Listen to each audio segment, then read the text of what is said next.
છે LVDT linear verbal differential transformer. તેનો block diagram નીચે મુજબ છે.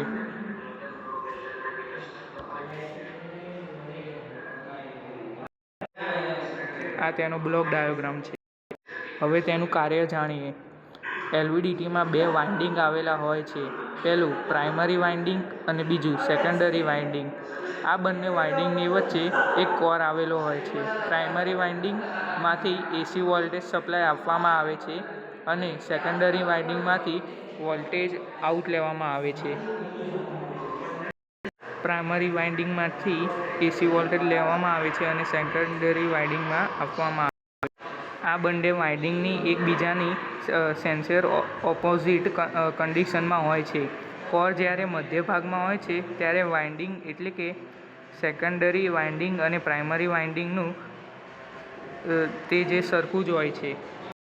જ્યારે કોર ખસે છે ત્યારે એક સેકન્ડરી વાઇન્ડિંગનું આઉટપુટ વોલ્ટેજ વધે છે અને જ્યારે બીજા વાઇન્ડિંગનું વોલ્ટેજ ઘટે છે.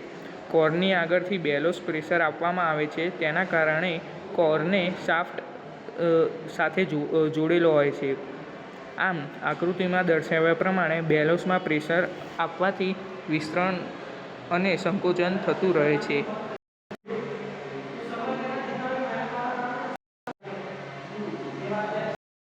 ચાલો તો તેના ફાયદા અને ગેરફાયદાની વિશે જાણ લઈએ. તેના ફાયદામાં તે હાઈ સેન્સિટિવિટી ધરાવે છે. તેની રચના મજબૂત હોય છે. ટ્રાન્સડ્યુસરના આઉટપુટ વોલ્ટેજ આશરે 5 mmના ડિસ્પ્લેસમેન્ટ માટે લિનિયર હોય છે. તે સ્ટેબલ અને તેની રચના સરળ હોય છે. તે સ્ટેબલ રહે છે અને તેની રચના સરળ હોય છે. તે લો હિસ્ટેરિસિસમાં દર્શાવે છે. શોક અને વાઇબ્રેશનમાં કમ્ફર્ટેબલ છે. તેના ડિસએડવાન્ટેજ તેઓ સ્ટેડ મેગ્નેટિક ફિલ્ડ અને સેન્સિટિવિટી હોય છે. વધારે પડતા ડિસ્પ્લેસમેન્ટમાં આઉટપુટમાં વધારે કોર ડિસ્પ્લેસમેન્ટની જરૂર રહે છે. ટ્રાન્સડ્યુસરની કામગીરી ઉપર ટેમ્પરેચરની અસર થાય છે. એટલે ટ્રાન્સડ્યુસર હોય તેની કામગીરી થતી હોય ત્યારે ટેમ્પરેચરની અસર થાય છે તેના ઉપર.